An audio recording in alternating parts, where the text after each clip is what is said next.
ছাত্ৰ-ছাত্ৰীসকল নমস্কাৰ ই কক্ষালৈ তোমালোকক স্বাগতম জনাইছো মই জিন্তিমণি ৰাজবংশীয়ে তোমালোকৰ মাজলৈ নতুন ভিডিঅ' এটিলৈ আকৌ আহিছো ছাত্ৰ-ছাত্ৰীসকল আজিৰ ভিডিঅ'টিত আছে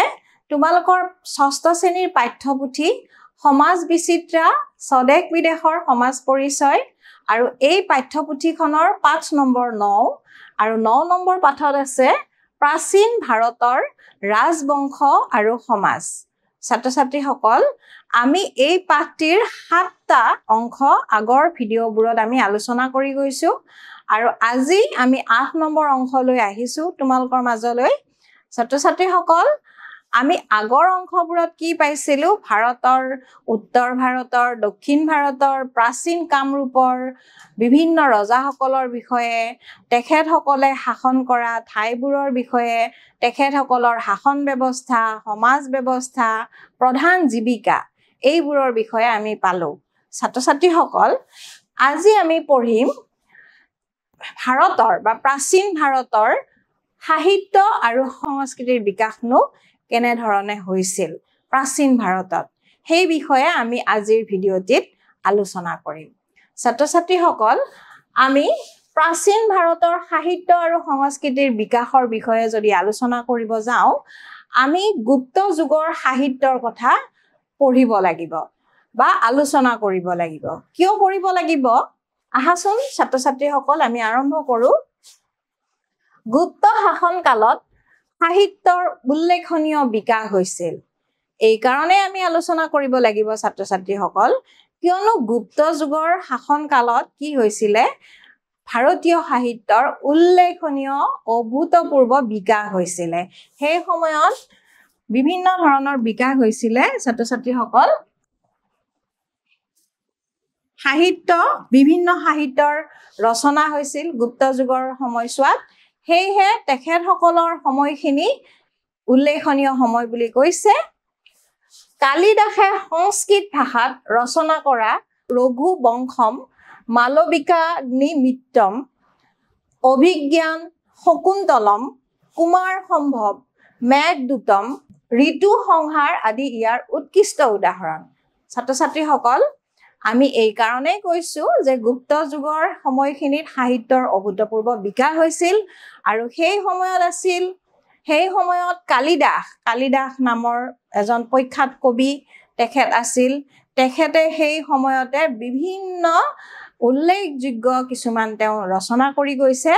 আৰু সেই ৰচনাসমূহৰ ভিতৰত তোমালোকক ইয়াতে দিছে তেখেতে মূলতঃ সংস্কৃত ভাষাত ৰচনা কৰিছিল কালিদাসে আৰু সেইবোৰ হৈছে ৰঘুবংশম মালবিকাগ্নিমিত্ৰম অভিজ্ঞান শকুন্তলম কুমাৰ সম্ভৱ মেঘদূতম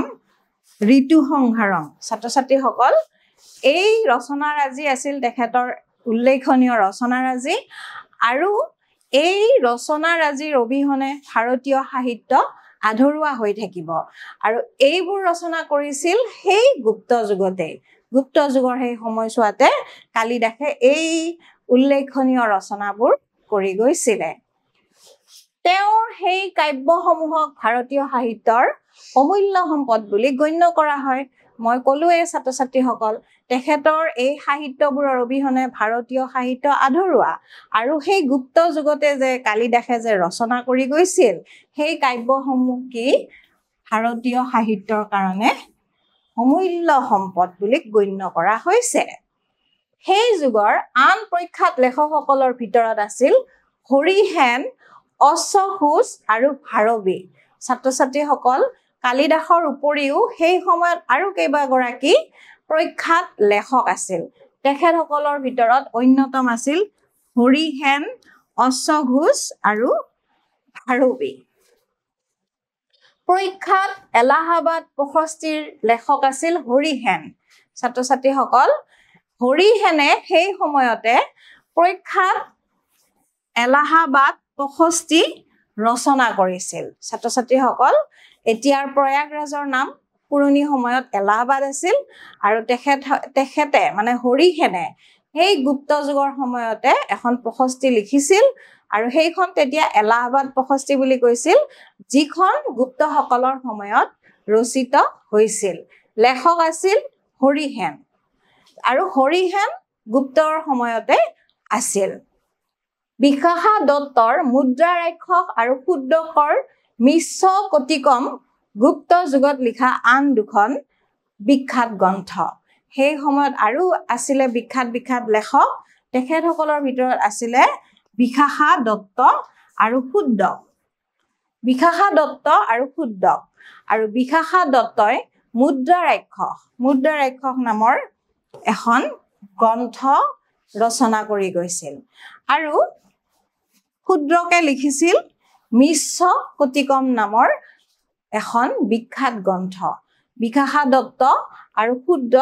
গুপ্ত যুগতে আছিল আৰু তেখেতসকলৰ বিখ্যাত ৰচনাবোৰ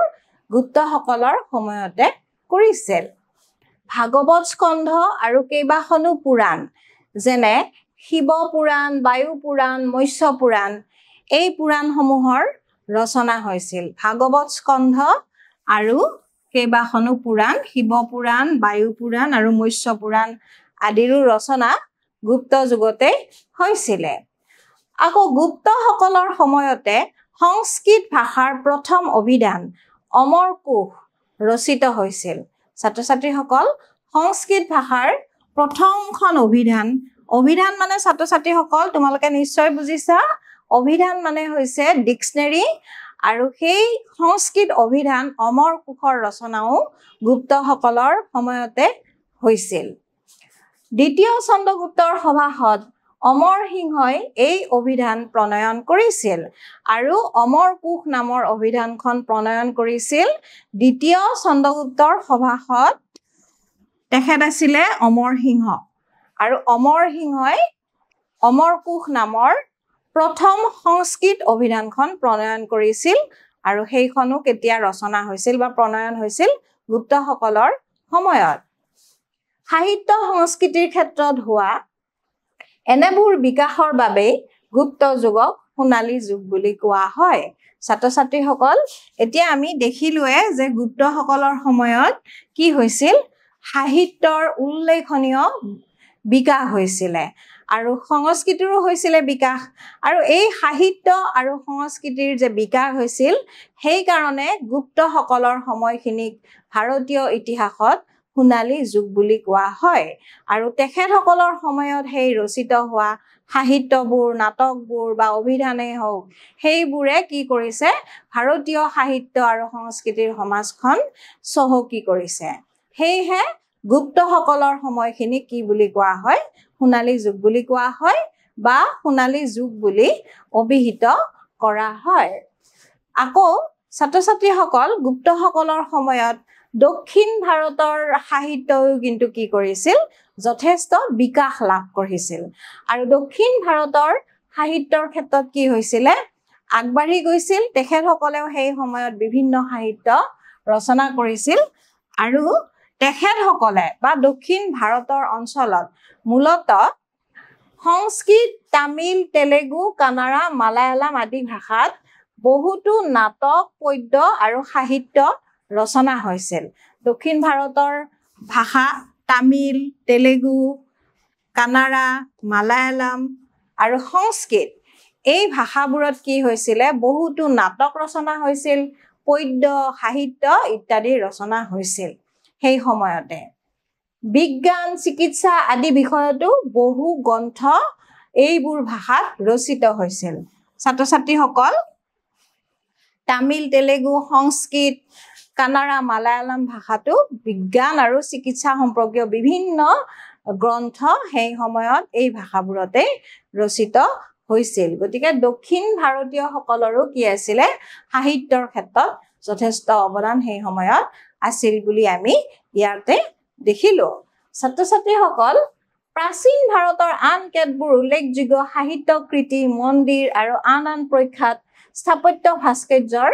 তালিকা তোমালোকক এতিয়া দিয়া হ'ব ছাত্ৰ-ছাত্ৰীসকল আমি যথেষ্ট সংখ্যক সাহিত্য কৃতিৰ বিষয়ে আমি এই তালিকাবোৰত পাম যেহেতু একেবাৰে তোমালোকক সেইবোৰ দিয়া সম্ভৱ নহয় সেই কাৰণে তোমালোকক ইয়াতে তালিকাৰ আকাৰে দি দিছে যাতে তোমালোকে সুন্দৰকৈ মনত ৰাখিব পাৰা আৰু সহজে বুজিব পাৰা ছাত্ৰ ছাত্ৰীসকল আহাচোন আমি চাওঁ প্ৰাচীন ভাৰতৰ পালি ভাষাত লিখা সাহিত্যসমূহ ছাত্ৰ ছাত্ৰীসকল পালি আছিলে প্ৰাচীন ভাৰতৰ এটা ভাষা বহুল প্ৰচলন আছিল তেতিয়া আৰু কিছুমান সাহিত্য সেই সময়ত পালি ভাষাত লিখিছিল পালি ভাষাত ৰচিত হৈছিল আৰু পালি ভাষাত লিখা সাহিত্যসমূহ আহাচোন আমি চাওঁ গ্ৰন্থ আৰু সাহিত্য বৌদ্ধ ধৰ্মৰ ধৰ্মগ্ৰন্থ ত্ৰিপিটকখনো ছাত্ৰ ছাত্ৰীসকল পালি ভাষাত লিখা হৈছিল আৰু সেইখন হৈছে বৌদ্ধ ধৰ্মৰ ধৰ্মগ্ৰন্থ সূত্ৰ বিনয় আৰু অভিধম্ম পিটক তিনিখন লগ হৈ আছিলে ছাত্ৰ ছাত্ৰীসকল এখন হৈছে সূত্ৰ আনখন হৈছে বিনয় আৰু অভিধম্ম পিটক এই তিনিখনক একেলগে ত্ৰিপিটক বুলি কোৱা হয় আৰু সেইখন হৈছে বৌদ্ধ ধৰ্মৰ মূল ধৰ্মগ্ৰন্থ বুদ্ধদেৱৰ বাণীসমূহ পৰৱৰ্তী সময়ত তেওঁৰ শিষ্যসকলে লিখি উলিয়ায় এই তিনিখন পিটক সংকলিত কৰিছিল বুলি জনা যায় লেখক হিচাপে যদি ছাত্ৰ ছাত্ৰীসকল আমি ক'ব যাওঁ বুদ্ধদেৱে যিবোৰ বাণী কৈছিলে তেখেতৰ মহৎ বাণী যিবোৰ আছিল সেই বাণীবোৰ তেখেতৰ শিষ্যসকলে লিখিছিল আৰু লিখি পিটক হিচাপে সংকলন কৰি এখন ত্ৰিপিটক কৰিছিল আৰু লেখক বুলি ক'লে আমি তেওঁলোকৰ নাম ল'ব লাগিব নিৰ্দিষ্টকে লেখক নাই বৌদ্ধ ধৰ্মৰ বাণীবোৰ তেখেতৰ শিষ্যসকলে পিছত লিপিবদ্ধ কৰিছিল আৰু সংকলন কৰি ত্ৰিপিটকখন লিখি উলিয়াইছিল ইয়াৰ পিছত আছে মিলিন্দ পানেহাৰ লেখক আছে ছাত্ৰ ছাত্ৰীসকল তেখেত হৈছে নাগেশ্বৰ নামৰ লেখকগৰাকীয়ে মিলিন্দ পানেহা নামৰ গ্ৰন্থখন লিখিছিল তাৰ পিছত দিছে দীপবংশ আৰু মহাবংশ বিভিন্ন বৌদ্ধ ধৰ্মগুৰুৱে বিভিন্ন সময়ত ৰচনা কৰিছিল এই দুয়োখন অৱশ্যে শ্ৰীলংকাত ৰচিত হৈছিল এই দুয়োখনো ছাত্ৰ ছাত্ৰীসকল বিভিন্ন বৌদ্ধ ধৰ্মগুৰুৱে বিভিন্ন সময়ত ৰচনা কৰিছিল আৰু ইয়াত উল্লেখ আছে যে এই দীপবংশ আৰু মহাবংশ এই দুয়োখন শ্ৰীলংকাত ৰচনা হৈছিল শ্ৰীলংকা ছাত্ৰ ছাত্ৰীসকল তোমালোকে নিশ্চয় নাম শুনিছা শ্ৰীলংকা আমাৰ ভাৰতৰ কাষতে থকা এখন দেশ তাত সেই দুখন গ্ৰন্থ ৰচনা হৈছিল ইয়াৰ পিছত আমি পাম প্ৰাচীন ভাৰতৰ প্ৰাকৃত ভাষাত লিখা সাহিত্যসমূহ ছাত্ৰ ছাত্ৰীসকল পালিৰ দৰে প্ৰাকৃতো এটা ভাষা আছিলে সেই প্ৰাকৃত ভাষাও সেই সময়ত ভাৰতত বহুলভাৱে প্ৰচলিত এটা অন্যতম ভাষা আছিলে আৰু প্ৰাকৃত ভাষাটো সেই সময়ত বিভিন্ন গ্ৰন্থ ৰচনা কৰিছিল গ্ৰন্থ আৰু সাহিত্য গ্ৰন্থসমূহ দিছে অংগ উপাংগ প্ৰাৰিকৰ্ণ চেয়া সূত্ৰ আদি জৈন ধৰ্মীয় গ্ৰন্থ আৰু এই জৈন ধৰ্মীয় গ্ৰন্থবোৰ প্ৰাকৃত ভাষাত ৰচিত হৈছিল আৰু লেখক আছিল জৈন ধৰ্মৰ প্ৰৱৰ্তক মহাবীৰৰ শিষ্যসকলে এই শ্ৰেণীৰ সাহিত্য সৃষ্টি কৰিছিল বুলি কোৱা হয় নিৰ্দিষ্টকে লেখকৰ নামটো গম পোৱা নাযায় কিন্তু জৈন ধৰ্মৰ প্ৰৱৰ্তক মহাবীৰৰ শিষ্যসকলে লিখি গৈছিল বা সৃষ্টি কৰিছিল বুলি কোৱা হয় ছাত্ৰ ছাত্ৰীসকল ইয়াৰ পাছত তোমালোকক অন্য এখন তালিকা দিছে আৰু এইখন তালিকাত তোমালোকে দেখিবা প্ৰাচীন ভাৰতৰ সংস্কৃত ভাষাৰ সাহিত্যসমূহ সংস্কৃত ভাষাটো বিভিন্ন সাহিত্যৰ সৃষ্টি হৈছিলে আৰু তেনেকুৱা সাহিত্য কিছুমানৰ বিষয়ে তোমালোকক ইয়াতে দিছে আহাচোন আমি চাওঁ গ্ৰন্থসমূহ হৈছে বৈদিক সাহিত্যসমূহ ছাত্ৰ ছাত্ৰীসকল বেদৰ কথা আমি পাই আহিছো আৰু বেদ মূলতঃ 4খন এখন হৈছে ঋগবেদ সামবেদ যজুৰ্বেদ আৰু অৰ্থৱ বেদ আৰু প্ৰতিখন বেদৰে আকৌ 4টাকৈ ভাগ থাকে 4খন বেদ আৰু প্ৰতিখন বেদৰে 4টাকৈ ভাগ থাকে আৰু সেই ভাগ কেইটা হৈছে সংহিতা ব্ৰাহ্মণ আৰণ্যক আৰু উপনিষদ ছাত্ৰ ছাত্ৰীসকল মনত ৰাখিবা আমাৰ মূল বেদ হৈছে 4খন ঋগবেদ সামবেদ যজুৰ্বেদ আৰু অৰ্থৱ বেদ আৰু এই বেদৰ প্ৰতিখন বেদৰে 4টাকৈ ভাগ আছে ভাগ 4টা হৈছে সংহিতা ব্ৰাহ্মণ আৰণ্যক আৰু উপনিষদ ছাত্ৰ ছাত্ৰীসকল লেখকৰ কথা ক'লে বেদৰ কোনো নিৰ্দিষ্ট লেখক নাছিল বুলি কৈছে এইবোৰ প্ৰথমে মুখে মুখে প্ৰচলন হৈ আছিলে বেদসমূহ শ্ৰুতি বুলি কোৱা হয় তোমালোকে জানাই মৌখিকভাৱে চলি আহিছিল আৰু পিছত কোনোবাই লিপিবদ্ধ হয়তো কৰিছিল হেহে আমি বেদৰ নিৰ্দিষ্ট লিখক গৰাকীৰ নাম আমি গম নাপাওঁ ইয়াৰ পিছত তোমালোকক দিছে মহাকাব্য দুখন আমি এটাই জানো এখন হৈছে ৰামায়ণ আৰু আনখন হৈছে মহাভাৰত ছাত্ৰ-ছাত্ৰীসকল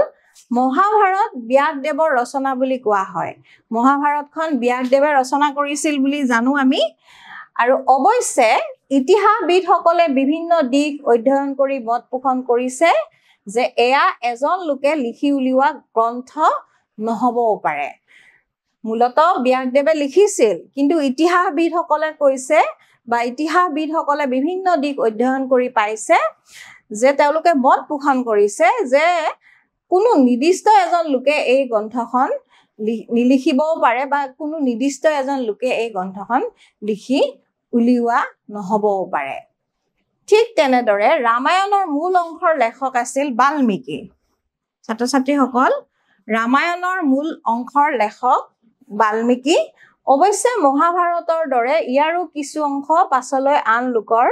সংযোজন বুলি ধৰা হয় মূল ৰামায়ণখন বাল্মীকিয়ে লিখিছিল কিন্তু মহাভাৰতৰ দৰে পিছত ৰামায়ণত কিছুমান কাহিনী সংযোজন কৰি গৈছে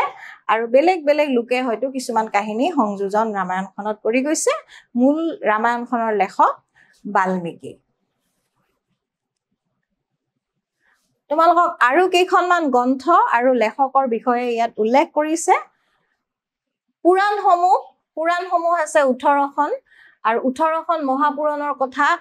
আমি জানো 18খন পুৰাণ আছে ছাত্ৰ-ছাত্ৰীসকল আমাৰ ভাৰতীয় লোকসকলৰ মাজত বা ভাৰতত 18খন পুৰাণ আছে আৰু পুৰাণসমূহৰো লেখকৰ বিষয়ে সবিশেষ জনা নাযায় কোনে লিখি গৈছিল সেই বিষয়ে সবিশেষ গম পোৱা নাযায় বুদ্ধ চৰিতখনৰ কিন্তু লেখক আছিলে ছাত্ৰ-ছাত্ৰীসকল তেখেত হ'ল অশ্বক ঘোষ বুদ্ধ চৰিতখন কোনে লিখিছিল অশ্বক ঘোষে ৰচনা কৰিছিল পঞ্চৰাত্ৰ স্বপ্ন বাসৱদত্তা আদি আৰু এই কেইখন গ্ৰন্থ লিখিছিল ভাস নামৰ এগৰাকী লেখকে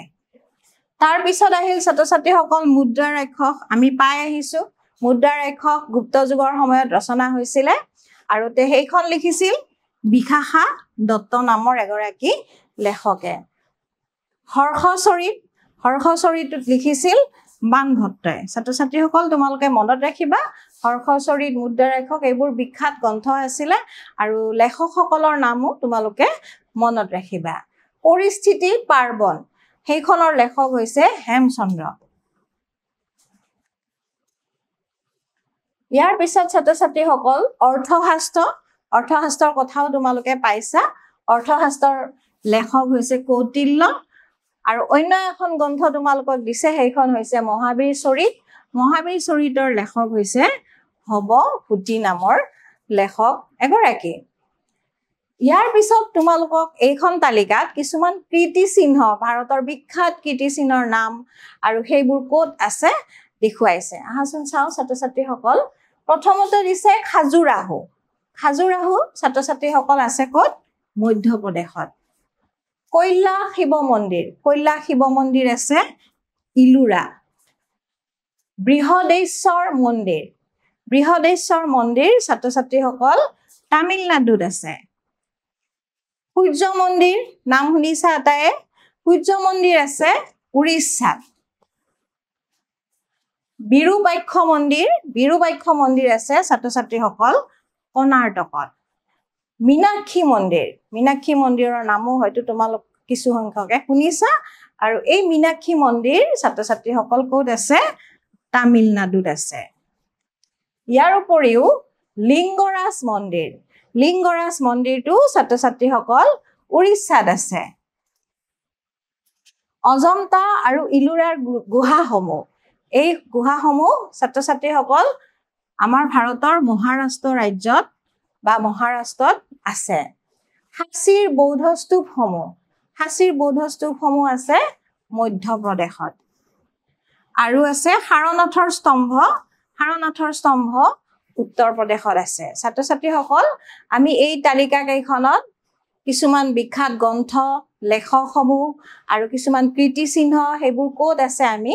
ভালদৰে শিকিলো তোমালোকে কেতিয়াবালৈ এই কীৰ্তিচিহ্নবোৰ চাবলৈ যাব পাৰিবা ছাত্ৰ ছাত্ৰীসকল আমাৰ এই পাঠটি প্ৰায় শেষ হৈছে আৰু শেষ হোৱাৰ আগতে তোমালোকক গোটেই পাঠটিৰ এটা ধাৰণা চমুকে ধাৰণা এটা তোমালোকক মই দি যাব বিচাৰিছো আৰু তোমালোকক এখন চিত্ৰৰ সহায়ত ধাৰণা চিত্ৰ